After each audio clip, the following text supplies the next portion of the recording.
My bond. Who's gonna say? I will get you a woman. Oh, we don't know shame as well.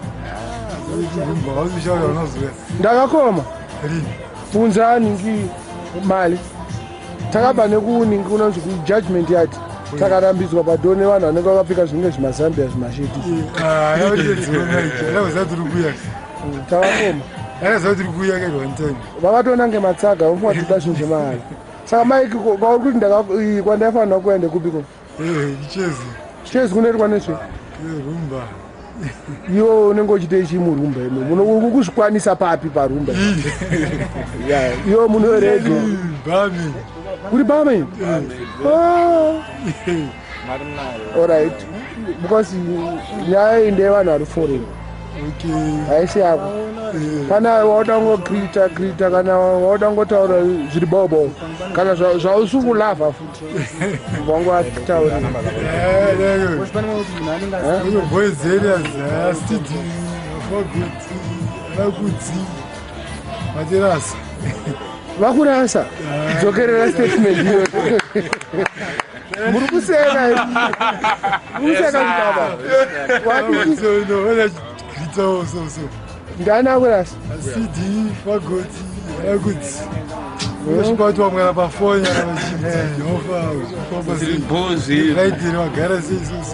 Avasumboita kana izvo. Akana. Ushono uchibvuzotera ziri so. Okay.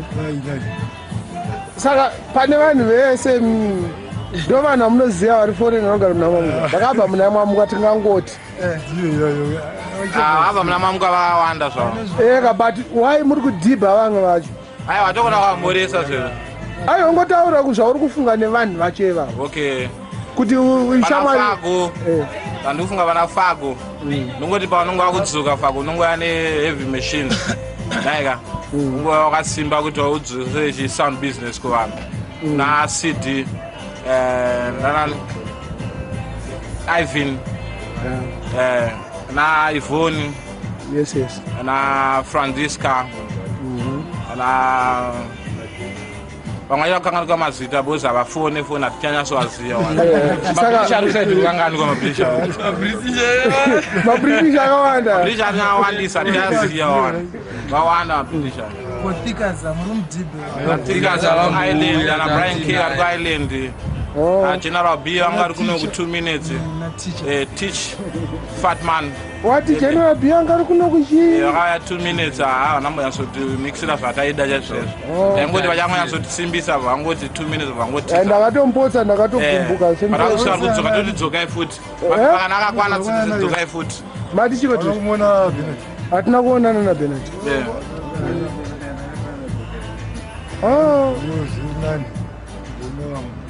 ko hakuna kana alright taandisa zvekulondon hakuna kana ruKanada kana kuAmerica wamuda kugrita nampatso patso big up no self respect long time my youth anonzani star yake chaiyo mpatso star yake anonzani original name ndakangana saka iwe haumuzivi ndekufilm mpatso is out of field a bad man from field long time yes ndo unoziva chete kuKanada anzani mpara mshina nambara mshina wedaika vamrai muno mamendo anonzani ndamukangana Shinnerip Canada saka muri kufunga sei nevanhu veKanada venyu toti kana akuyanga watigirwa kana chipisi chechando anyorwa nezuva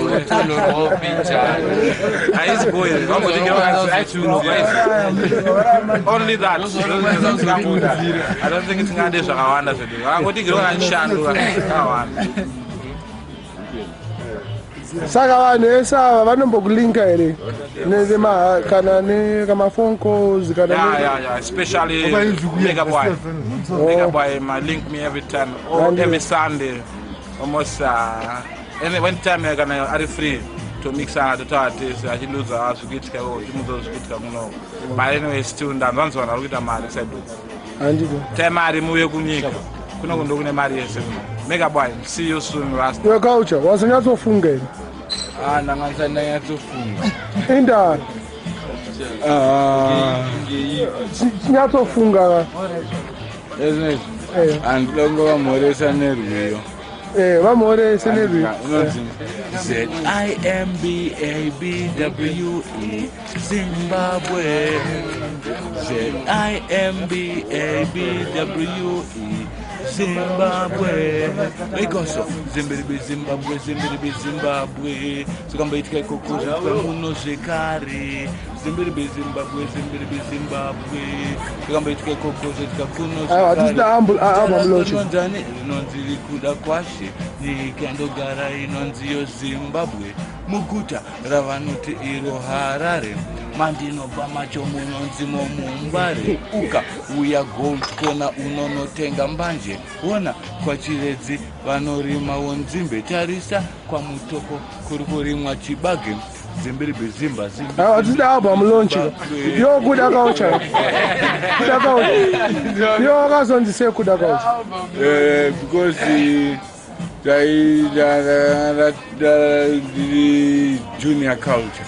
junior culture nekona dzipi vamwana vaukete kune matsaga aya kuitira matsaga matsaga unoziva mamwe matsaga asikazive zvinoitika mumbari culture T chi big brother culture T where is he right now akashaya right he's dead and gone here yeah and we pay most tributes to him and we love him so much Mbari and it yeah but your culture T start like a child full name like a full name like because matsaga aya futhi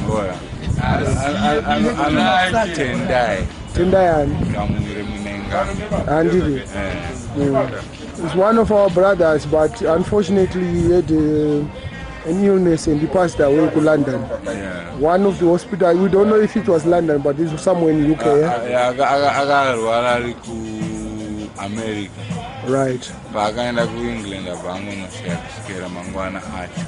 Okay. Bakatsikira ku England. But this guy akatanga ari dance, so he's the youngest person akakuita zve toaster and vanhu vazhinji avasvikete izvo. Oh yeah. Saka togara takavazivisa. And there's the first one akatanga kuimba Rabado pa King Tabis dub. Yeah. But akakuita zvevhangeri maizvona sei zvevhangeri zvangakuita. Zvevhangeri zvanga zviri right because munhu anga atendeuka. Angaita born again. Sanga kunamata Mwari saka zvanga zviri right. But akaenda kari murasta ku foreign. Yeah, pakaenda kuside ikoko. Yakazonotendeuka asvika. Okay.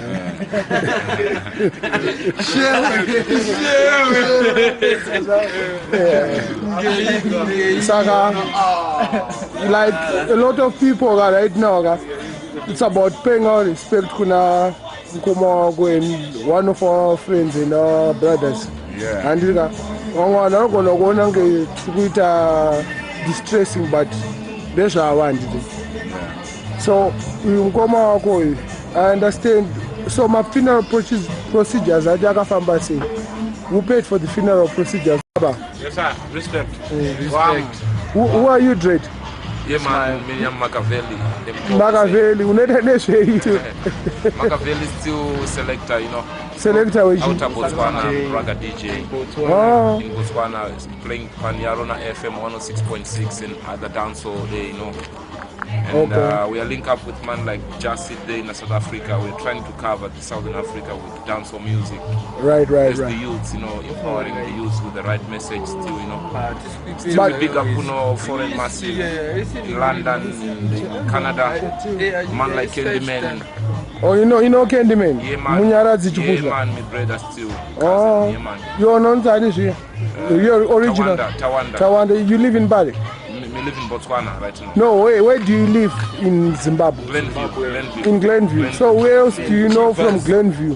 Who is in foreign right now? And you have to pick them up, eh? Yeah, man, me a big up still Evans. Yes.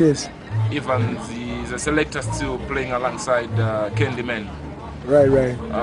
Me big up Candyman's wife and children still, you know. Right. And me big up other massives still in England, in Canada.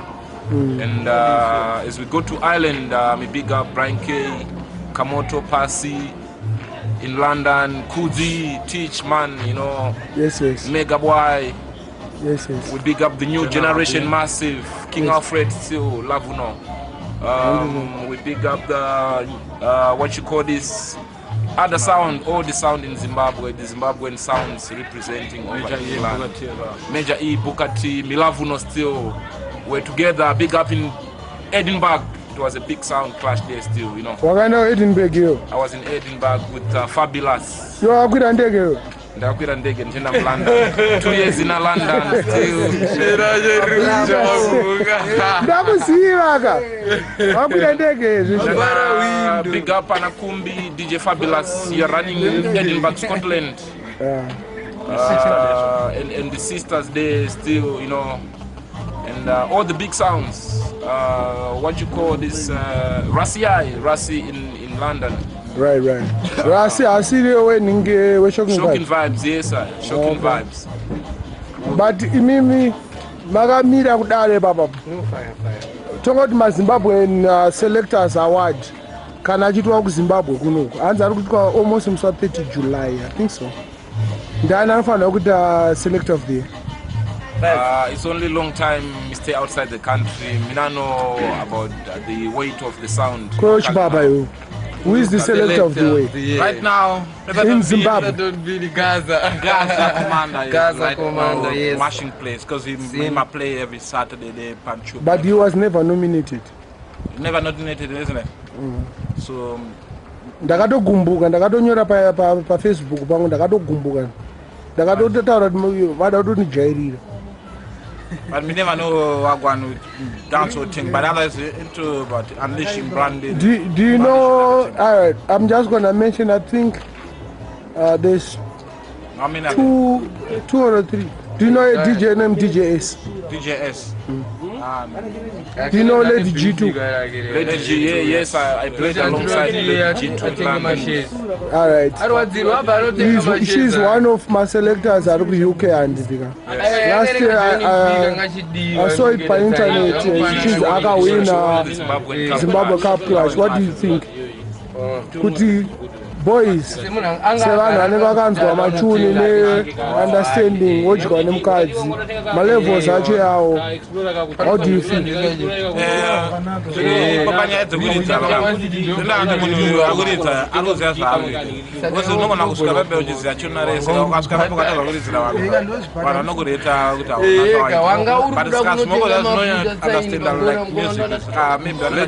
she has put a lot of effort, you know, in dance.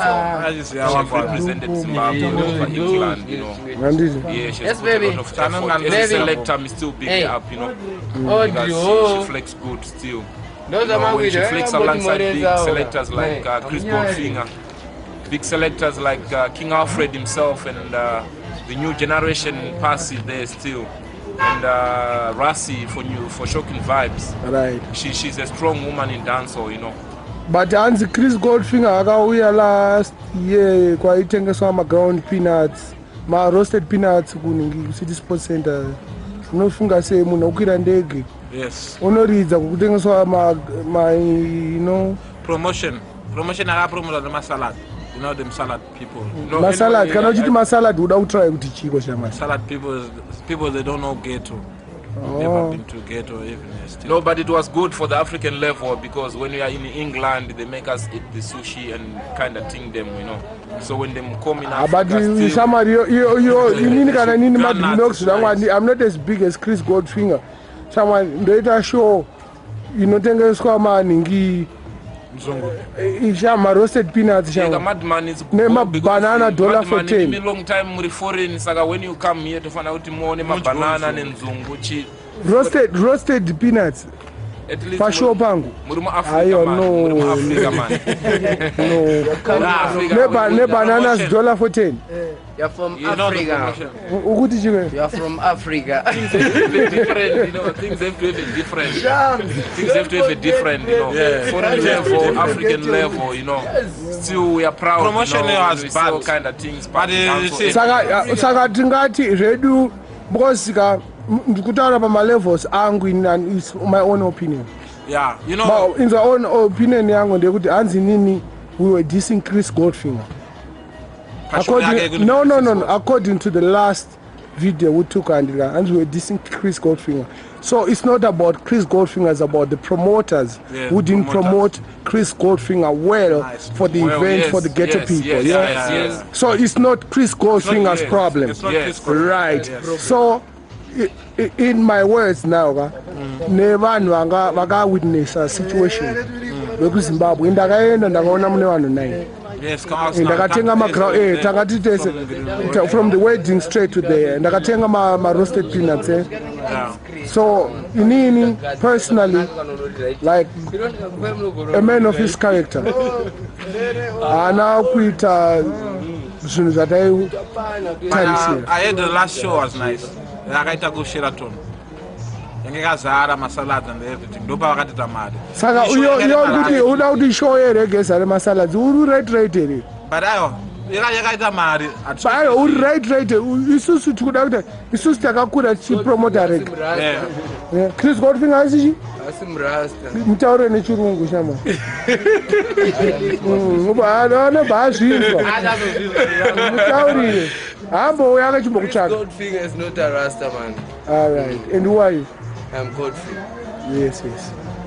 Back to you guys, eh? Yeah, man. So, because Sizzla Kalonji. Sizzla Kalonji akaita power. Wozaka promote nemu ghetto youth, you know. Who promoted Sizzla Kalonji? One of the guys, Ananzani. Tapua Madzima. Ani? Tapua Madzima. Oh. One of our youngsters was just. But according to the reports on the internet, Mnini Ndoverenga by internet. Namoch Timbe said he was the promoter. Namoch Timbe from Shumba Promotions. I think that's what is. He's one of the members of Tapua. It's sort of a soldier for Tapua. Yes. So according to me, Namo Ndiane contacted Sizzla. Somewhere there. And this guy was probably maybe the financer. Yes. Back to you guys. So Sizzla got power. Sizzla got most power. Right now, even I do it. It's like 7 October. But Panej kunetsa futika aya. Anzi ndakataura nemamwe yawi Komlasi maringozuru. Sizzla chamuda muno manopwanyisa zvinhu. Anza tichamuda. Komlasi a place big. Small place yakamunza saka zvinhu zvakapwanyika. Chichakapwanyika. Ifranda. Brighton, machair, siki, tables, vakakwirwa nevanhu. Vozanga kuwana matickets ekushoo yake. Just one ende futi hanzi akaitira weti paholo kuna mangwende ndezveshuwa akagara padombo. Uko kunotengeswa chamba zvinoitika because anga kuendeko mausiku ndo paioneka achitenga chamba chake kuti bandi yake. Highest grade dzake dzaiwaneko. But akagara padombo. Yes. Mumbai. Akagara padombo akatomborora ariko nemafesi. Even up to now tikatomona toraba naye mashoda. Chitotaura naye. But nasandamuona iwo wati ari muno muka. Pa 5th of July. Right now. Ndozvawataura here. Yes. Kumla zarugocha. Urupakaita zarugocha. Skatoa video. I don't know juta mama tsaka. Right now choose yakawani but arimo. Arimo. MuZimbabwe. Arimo mama around. Any time akaenda nodzoka Basuza izvo zvakabudire because arumboita ena private. Koka blast kanonzi red kakaite fire kakauya red most power rake rakatowanda kurara sister red. Maonero angu because red ndevana diki sana diki vana ndivaruda zvokuenda mumaclubs. Isu mazano madhara hatichaenda maclubs. Tikangotera tiri padheni kunjaseerera nambero namadhimani zvatopera. Ndekuramba chiri kuti ramba uchiuya madhimani oramba uchitigira chuni. Andidika chuni inogara iri. Yes sir, respect. Noramba uchingouya uchingoramba uchiita zvauri kuita kawanda. Respect. Respect I. Love nobody. Respect I. Yes I love listening. Saka culture. Takupedza. Okay. Send much love quick. Much love. I'm going to greet my relatives down. My Nashe, very nice. That's why we can run original dance. iri bomb chimoko chekwamutoko makazombondiroera rimwe song rai rinonzi chimoko chekwamutoko chinodya rapoko chimboimba icho kaspecial kambo kachekako chimoko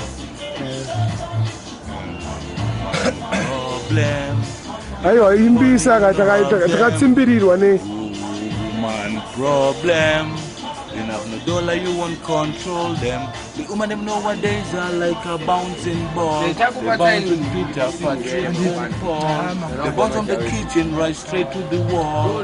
After that, you want to take the next wall. What you want to do should be the great China wall. I tell you, black people, the she look kind of small, but she is just very tall. And a petition or no, it's comfy, take it stall. My problem. You know, no money, you no have them. Yes. Yeah. Kwa muna kango futi Saturday album launch. Tata album launch. Ndio time yenyu because bane kune ma promoters ari for nanga na talent. Plus matsaga futi. Usakanganweka ne matsaga akatida kukwadza. Yeah. Toro akamwandiri. Maugayo wacho. Chimoko chekwamutoko chinodya rapoko chakazomuka chipoko.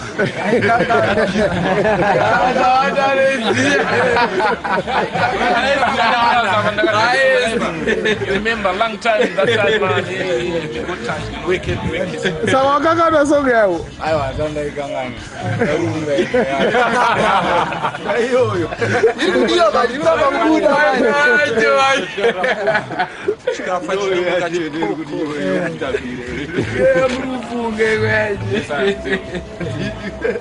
Saka arukanganwa tune yake moti. Arukanganwa tune rake tudangodzana ari kuforeign kuti zvinowanikwa kana tiri kuAfrica because matune acho awandisa kukompoza. Plus influence ya Sizzla enough ghetto youths, they are composing a lot of songs. There's enough Shona songs on the airwaves, you know. Enough Shona songs you can get on the internet still. So just log on to Zimbabwe backyard tunes. They're gonna get all the local artists, powerful. It's what www.zimbabwebackyardtunes. Yeah, man, still. Okay. And you have to see also the likes of the mans who are producing over outer in Botswana under my record label. You know, it's an underground team still. Right. But we are uplifting all the rastas them, you know. So just log on, so you meet all the Southern African massive who are making things to happen. But we large you up still people in a foreign, especially Canada, Ireland, London, and the US, especially in Texas, Daddy Choco. Large up, love. Daddy Choco are big of Texas. Yeah man. Massive in Texas. Bushu. Yeah man. Busha akamode mazimba afenenzara kadrete. Busha akamotisungira, yes. Akasungira play. So three rasta to understand that. That's why it is not violence now, because we know where to get them, you know. But long time. Takabatira papi machitaura. Takabatira ndipa unity, because our unity sema rasta, we have got more strength. Yeah. So we never panic. Together, we are always together. We are strengthening up each other as black people still, you know. That's why when they come, we support them. Yes, sir. So it means when things get broken, when Sizzla is around, it's the spiritual power that he brings over. But yo, munane power nakadare kuti vanhu vanenge vakutojamuka. Ini ndakataura nemama German. This is Lion. This is locally. This is locally brewed. This is Lion beer, locally Chumba. In the bottle. In foreign we are drinking in cans, but here in bottles. Yeah, in bottles. Yeah. This is our style. Ukona German. Isusu kuti vanhu kumbare tinoshorwa kana takaenda foreign. Yes sir. Yes. Seva kuti shora. Aiwa hanzi kune matsotsi kunorepa vanhu taura kani dread ramba wakadaro ramba wakashinga vataurire matsaga taura kashama ndanita aiwa abdara vanotodijairira abdara aiwa kani taura tinzo vatopeka abdara handitika unonzaniwo papahela papaela ya munogara muna muna zambia nazambia hamuna vanhu vakana kuengland vamuda kuti alo kana kucanada kana kuus vatori germany cheko taura kanavo taura navo vatosei tutapiwa tapiwani tapiwa mutakaite kuti chii taura kajamani vanobone vavareni vamabata medza yavo muri mukaenda hora here tapiwa akaenda long time order saka apedza kukaita kudhara mutaurire mutaurire chitemokuziya panotoona toona zvinhu zvakapresa kuno kumadhora ngemdhora yes nemdhora kana phone call kana foti kwapedza kuronekera stepa toadicha aunakirwa neforeni kakuti seta kuno kateswera tese kugeto kuno muchichinjana hembe muchipfekedzana chitomuwapurisa madrugs futi madrugs akaita vange sei ainetsa anga sikatenge pp aite kutengera ani madrugs akaita PP seapi namdhara histalix inoita sei chii ichocho syrup coffee syrup inoita kuti itese kana wairo inoita tidhagwe unodhagwa Drosiness confusion. Drosiness plus confusion.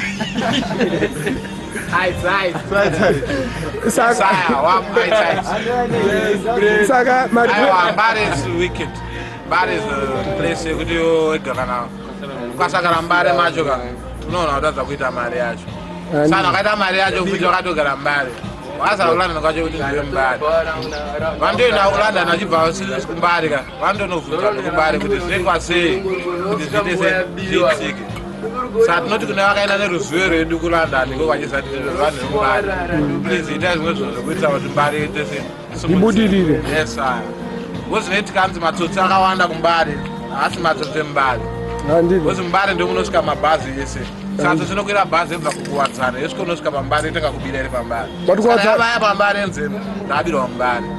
Kuwadzana iprazi kana inosvikaita Prazi kana ionoza kuti Grenville iprazi ndakanzwa kudaro pandakakura chinzi kumaprazi asi chakangobvuma nezvazvo sevanhu takukutaurira iwo paugara wakabvuma kuti unogara kuprazi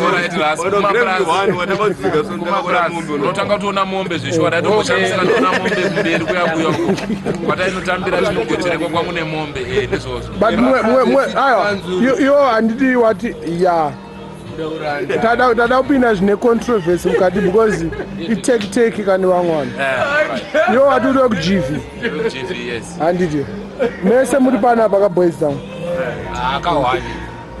right because in Botswana they call me rug ambassador, me represent. Saka iwo ndo wakazotora ini crown kubva kunoku akuno spread akuisa yes true that because me took the artists like Fabulous. I took him to Botswana, Winky D, and the other boy. What's his name? Hello. The names are going out. The late daddy Lamash. Yes man. They once said the big dance with them in Botswana, which is on the video covering still. So Botswana right now. Ready anytime. If you are ready anytime, then we can make the dance come true. Because right now we are holding a club in our hands, the biggest club in Gaborone, which we need to mash up the place. Right. Other people, they were requesting Sizzler, but we know no one knows Sizzler at the moment. Sizzler Zigano. Because we have our own large artists, our own big selectors we can use. All right. Banana Winky Dia, Banana Labashina, Sana Unoza Winky Dia and Mzi. Alright. Maybe it's because you stay foreign long time. No, one time I ended up Kambuzuma. They were playing at a school and we got a lot of disrespect, so we didn't even go in. Ndakumwa Castle na Natural Lion bye. Oh, Maguna Castle. It's still Zimbabwean brand, you know. We like it up still, you know. But the main point, your main point in Nininewe was the guy. Dance. King. No, not that one. Okay. King Alfred did not start in 1988. No. Waramba. No. King Alfred did not start in 1988. But still. But akunyebera vanhu. Not in 1988. Okay, fine. Now because he's the biggest leading sound in London. Because I witnessed by Traffic Club. I was there, I played with him in last year November I was in London. So we by Traffic Club. See, we large up, he's making big, you know. We went to Leicester. Traffic It's closed now. We went to Leicester, Luton, we played still together. But that's not London. Remember, all the places you are saying are not London. Yes, Outer London, kumusha kwe London. Leicester ku Highfields, vari kukuti ku Highfields. Akuzikana ku Highfields. Kambuzuma. Kambuzikana kuwadzana kana kuti kudziwana aseka ujiringa. Luton, danzira tikarowa Alfred kuruziva. But in best Bournemouth, when I'm in England, I'm in Bournemouth, the south side of England. South London. Yeah, South No, England. South London. South London. South, yes, man. No, you don't say South. You say South London. South London. Yes. Yes, mate. Thank you, mate. Yes, mate. Yes, mate. Large up. So I was running dance in Chili's club, Chili's pub, with a man like the Jamaican boy, Collins. Big up yourself. The Jamaican Massive. Nagi, big up yourself. The Kingston boys. You still promised me to take me to Kingston. This year 2010, you are also I'm going to Kingston in December. I'm changing my destination from not to go to London December, but I'm going to Kingston because it's a promise I gave you, you know. So I still want to keep my promise, you know, as a true Rasta man. But Nafaro to Akwila Ndege, at least. Nandri one black in my British angakawanda because ndakasika mu BA. Right. Ndandabhadharo wandege nemunhangane mari saka kandisa mundege yange nevarungu chete. Ndandine malocks saka ndini ndakazosevwa ndingiri ndopedzisira. Right. Wambopiwa zvinhu zvavo. Ndapuwa dringi, handizova kuti vakandipa dringi vamwe vachipiwa mawhisky afunga ndozoita violence here ngandadhakwa. Handiti. Ndikazosumuka ndege ichifamba zvikanzi wasumukirei ndikati kudawo zvikumwa nevamwe zvikanzi chii ndikati alcohol. Pandazopiwa alcohol. Pamwe vaifunga ndandine sense in the blood kuti ndikazorwa alcohol ndo pandazoita madman. But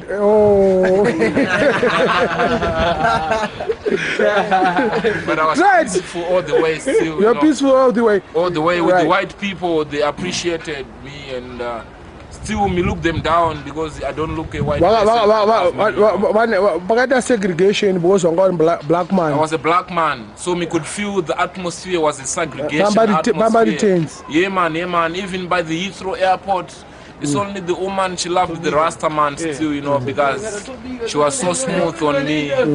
But anyway, the reception with all the other boys was a bit tensy because they detained me for 5 hours and they interrogated me, the FBI's them.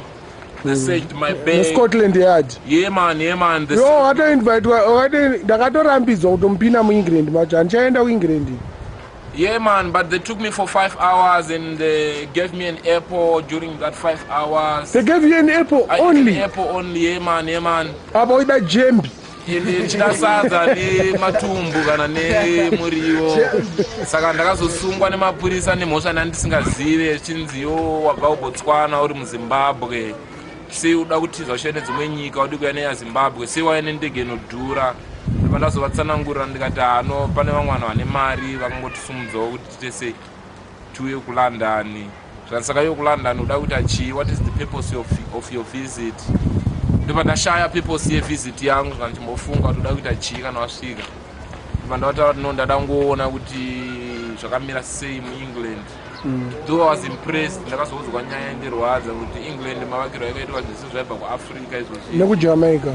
Jamaicans build that. MaJamaicans achisenzeswa vachivakiswa marailway line nemaunderground machutrains ataifamba nawo ayaye anzi majoma ndo vaivata. That's why kuBrixton pandakazoenda ndakasvika majoma ari angry plus akutombosvika mawhite man kunenge kune crisis. Wamenda unonzi Stonebridge? Yes, I was in Stonebridge. Stonebridge, that's my neighborhood. Dokune rough cut. Yes, ne Williston, ne Housden. Yes, ne house there. Yeah, man. Ndoko Yeah, man, ne for Shepherd's real. Bush. Yeah, man. Ne for real. Wembley. Yeah, Wembley. Right, Yeah, man. that's yeah, man. London. Yeah, man. I Yeah. went there with the tube train. I came from Bournemouth. I went to London. From London, then I went to Wembley. But first I checked out Megaforce. Megaforce is a boy who stays in Mbare. So he gave me Ketes 2 days in London. They pan him level. I was just sighting the whole England and see what gone. I went to Brixton. I met a couple of Jamaicans, couple of great people, you know. Right. Enough love still for the black man. But in England, Housden, then down Panon's Harvest Road. The Harvest Road, yeah, man. Harvest Yeah, Road, man. right You there. remember that Then still. down Stonebridge. No, no, boys, Angwane Pirate Station. But anyways, back to the point, was our 30 seconds. What was the main subject of this interview? King Alfred anakutanga 99? King Alfred anatanga 1988. King Alfred anatanga 1988 because I played with King Alfred long time. Taipiza na bango. Tapiza wariza na bango. Tozenda Tettos. Tettos, my cousin, was playing there. Candyman, who's in Canada right now. Saka ndiye aitipa flow yekuzoridza mangoma. Saka King Alfred angoti makore ake amadzorera mashure mjana, but 95 was the right time Right. that he started. Thank you very much, my friend. So we just want to large up Silverstone still. Video